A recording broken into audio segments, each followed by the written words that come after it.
ಒಂದು ಸರ್ಕಾರಿ ಉದ್ಯೋಗ ಬೇಕು ಅಂತ ಹೇಳಿದ್ರೆ 1.5 ಲಕ್ಷ ಜನ ಅರ್ಜಿ ಹಾಕೊಳ್ತಾರೆ. ಆ ಅರ್ಜಿಗೆ ಪೋಸ್ಟಲ್ ಆರ್ಡರ್ ತಗೊಳ್ಳೋದೇನು, ಡಿ ತಗೊಳ್ಳೋದೇನು ಮಾಡಿರ್ತಾರೆ.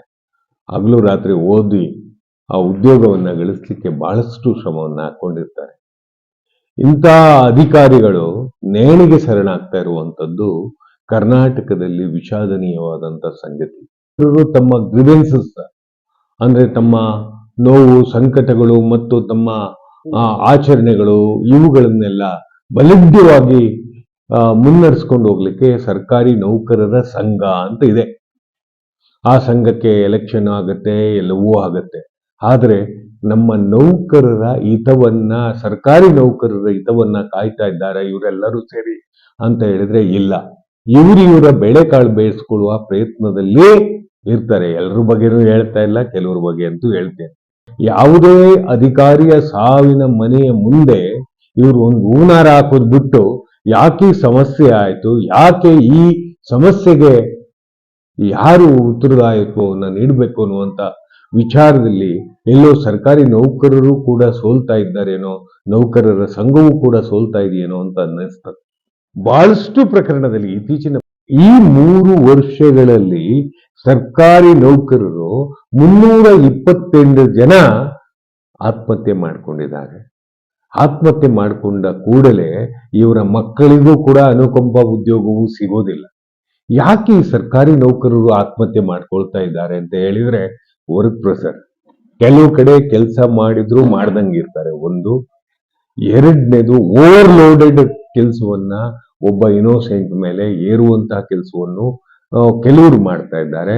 ಮತ್ತೆ ಎಲ್ಲಾ ರೀತಿಯ ಕೆಲಸವನ್ನ ಮಾಡುವ ಪ್ರಯತ್ನದಲ್ಲಿ ಇವರಿದ್ದಾರೆ.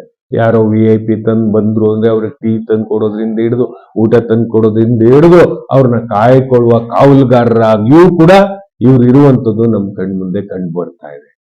ಇದಲ್ಲದೆ ಈ ಸರ್ಕಾರಿ ನೌಕರರಿಗೆ ಕೆಲವರಿಗೆ ಬರುವ ಗಿಂಬಳವೂ ಕೂಡ ಇವರ ಸಾವಿಗೆ ಕಾರಣ ಆಗ್ತಾ ಇರ್ಬೋದೇನೋ ಅಂತ ಅನ್ನಿಸ್ಬಿಡ್ತದೆ.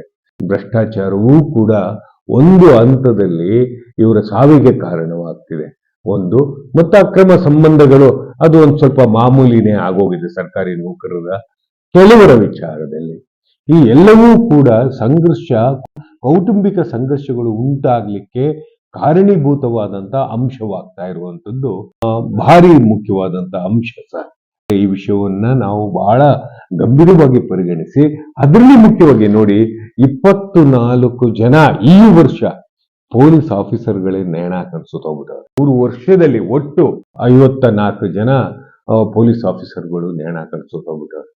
ಇದನ್ನ ಏನ್ ತೋರಿಸ್ತಾ ಇದೆ ಅಂತ ಹೇಳಿದ್ರೆ ಯಾಕೋ ಸಮಾಜದ ಸುಸ್ಥಿತಿ ಹದಗೆಟ್ಟಿದೆ ಅನ್ನುವಂಥದ್ದನ್ನ ಇದು ಸ್ಪಷ್ಟವಾಗಿ ತೋರಿಸ್ತಾ ಇರುವಂತ ಒಂದು ಪ್ರಕ್ರಿಯೆ. ಸರ್ಕಾರಿ ನೌಕರರು ಸಾರ್ವಜನಿಕವಾಗಿ ನಮ್ಮಗಳ ಸೇವೆ ಮಾಡುವಂತವರು ಬಹಳಷ್ಟು ಶ್ರಮ ವಹಿಸಿ ಹಗಲು ರಾತ್ರಿ ಓದಿ ತಿರುಗಾಡಿ ನಮಗ್ ಸಿಗದೇ ಇರೋ ಅವಕಾಶ ಅವರು ತಗೊಂಡಿರ್ತಾರೆ. ಅವರ ಪ್ರತಿಭೆಯಿಂದ, ಅವರ ಜ್ಞಾನದಿಂದ, ಅವರ ಸ್ಪರ್ಧಾತ್ಮಕ ಮನೋಭಾವನೆಯಿಂದ ಗೆದ್ದಿರ್ತಾರೆ, ಉದ್ಯೋಗ ಗಳಿಸಿರ್ತಾರೆ. ಆದ್ರೆ ಅಷ್ಟೇ ಪ್ರಮಾಣದಲ್ಲಿ ನಿರ್ಲಿಪ್ತತೆ ಅವರನ್ನ ಆವರಿಸ್ಕೊಳ್ತಾ ಇದೆ. ಹಣ ಸಾಲದೆ ಬರ್ತಾ ಇರುವಂತದ್ದು ಒಂದು. ಎರಡನೇದು ಅಸಹಾಯಕ ಪರಿಸ್ಥಿತಿ. ಮೂರನೇದು ಸಣ್ಣ ಪುಟ್ಟದ ಲೋಪಗಳನ್ನೇ ದೊಡ್ಡ ಲೋಪವಾಗಿ ಮಾಡಿ ಅವ್ರನ್ನ ದುರ್ಬಳಕೆ ಮಾಡುವ ಹಿರಿಯ ಅಧಿಕಾರಿಗಳು. ಇವರೆಲ್ಲರೂ ಒಂದು ರೀತಿಯಲ್ಲಿ ಚಿತ್ರಹಿಂಸೆ ಕೊಡುವ ನಿಟ್ಟಿನಲ್ಲಿ ಅವರವರ ಪ್ರಯತ್ನ ಆಗ್ತಾನೆ ಇದ್ದಾರೆ. ತಮ್ಮ ಕಷ್ಟ ಸುಖಗಳಿಗೆ ಬೇಕಾದಂತ ರಜವನ್ನ ಕೊಡದೇ ಇರುವಂತ ಬಹಳಷ್ಟು ನೋವಿಗೆ ಕಾರಣವಾಗಿದೆ. ಅದೇ ರೀತಿಯಾಗಿ ಫಾಲ್ಸ್ ಕಂಪ್ಲೇಂಟ್ಗಳನ್ನ ರಿಜಿಸ್ಟರ್ ಮಾಡಿ ಅವರಿಗೆ ಅರೆಸ್ಟ್ ಮಾಡುವಂತಹ ಪ್ರಕ್ರಿಯೆಯೂ ಇದೆ.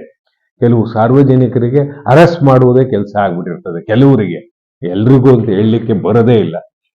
ಕೆಲವು ತಾಲೂಕಲ್ಲಿ ಬಹಳಷ್ಟು ಚಿತ್ರಹಿಂಸೆ ಕೊಡುವ ಜನರು ಸೇರ್ಕೊಂಡ್ಬಿಟ್ಟಿರ್ತಾರೆ. ಅವರು ಕೊಡುವ ಕಿರುಕುಳದಿಂದ ಬೇಸತ್ತಿಯೂ ಕೂಡ ಆತ್ಮಹತ್ಯೆ ಮಾಡಿಕೊಳ್ಳುವ ಪ್ರಕ್ರಿಯೆ ಕಂಡು ಬರ್ತಾ ಇದೆ. ನಾವು ಗಮನಿಸಿದ ರೀತಿಯಲ್ಲಿ ಸರ್ಕಾರಿ ನೋವುಗಳನ್ನ ಗುರುತಿಸುವ ರೀತಿಯಲ್ಲಿ ಹೇಗೆ ಸಾರ್ವಜನಿಕ ಒಬ್ಬ ನೋವು ಹತಾಶೆಗಳಿಗೆ ಒಳಗಾಗಿರ್ತಾನೋ ಅದೇ ರೀತಿಯಾಗಿ ಈ ಸರ್ಕಾರಿ ನೌಕರರ ಹತಾಶೆಗಳನ್ನ, ಅವಮಾನಗಳನ್ನ ಮತ್ತು ಡೆಮೊಕ್ರೆಟಿಕ್ ವೇಯಲ್ಲಿ ಅಡ್ರೆಸ್ ಮಾಡುವ ಪ್ರಕ್ರಿಯೆ ಇಲ್ಲದೆ ಇರುವಂತದ್ದು ಬಹಳಷ್ಟು ನೋವು ತರುವಂಥದ್ದು. ಅವ್ರು ಮ್ಯಾಕ್ಸಿಮಮ್ ಏನ್ ಮಾಡ್ತಾರೆ. ಮೊನ್ನೆ ಕೂಡ ಒಂದು ಪ್ರಕರಣ ನಮ್ಮಲ್ಲಿ ಬಂದಿತ್ತು.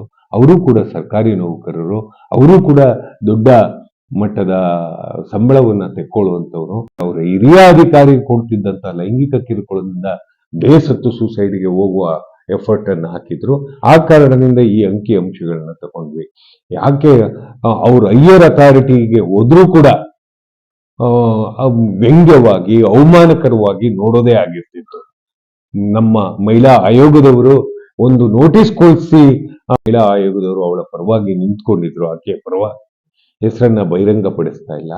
ಆ ಕಾರಣದಿಂದ ಮಹಿಳಾ ಆಯೋಗಕ್ಕೆ ಹೋಗಿದ್ದೀರಿ ಎನ್ನುವ ಕಾರಣದಿಂದಲೇ ನಿರಂತರವಾದಂತ ಕಿರುಕುಳ ಕೊಟ್ಟರು.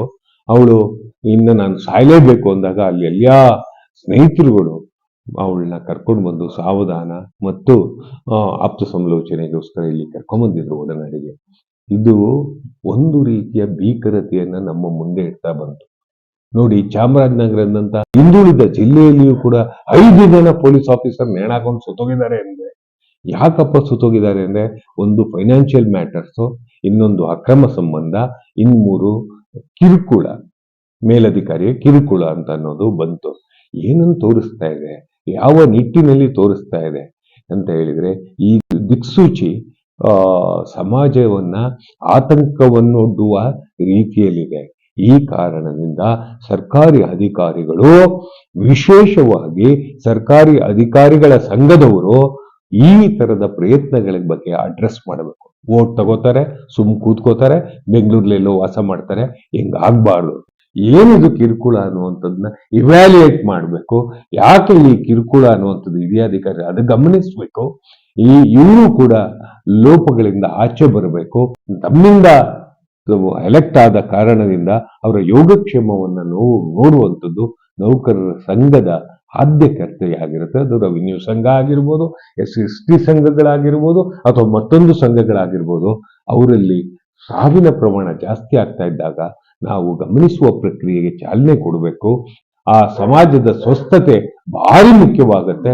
ಇಲ್ಲ ಅಂತ ಹೇಳಿದ್ರೆ ನಾವೆಲ್ಲಿಯೋ ಒಂದು ಬರಗಾಡಿನ ಪ್ರದೇಶದಲ್ಲಿ ಕೆಲಸ ಮಾಡಿದಾಗ ಆಗತ್ತೆ. ಇಲ್ಲಿ ಮಾನವೀಯತೆಯನ್ನ ಎತ್ತಿಡಿಬೇಕಾಗಿದೆ.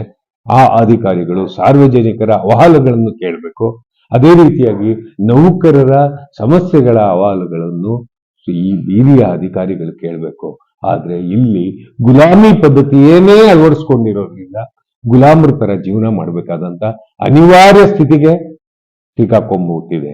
ಕೆಲವರು ಹಿರಿಯ ಅಧಿಕಾರಿಗಳ ಮಕ್ಕಳನ್ನ ಶಾಲೆಗೆ ಬಿಡುವಂಥದ್ದು, ಅವ್ರು ಓದಿದ್ದಕ್ಕೂ ಅವರು ಸ್ಪರ್ಧಾತ್ಮಕವಾಗಿ ಬೆಳೆಸ್ಕೊಂಡಿದ್ದಕ್ಕೂ ಬೇರೆ ಪ್ರಯತ್ನ. ಇಲ್ಲ ಅಂತ ಹೇಳಿದ್ರೆ ಇನ್ಯಾರ್ದೋ ಮನೆ ಮುಂದೆ ಕಾವಲು ಕಾಯ್ಬೇಕು, ಅಥವಾ ಇನ್ಯಾರೋ ಮುಂದೆ ರಕ್ಷಣೆ ಕೊಡಬೇಕು.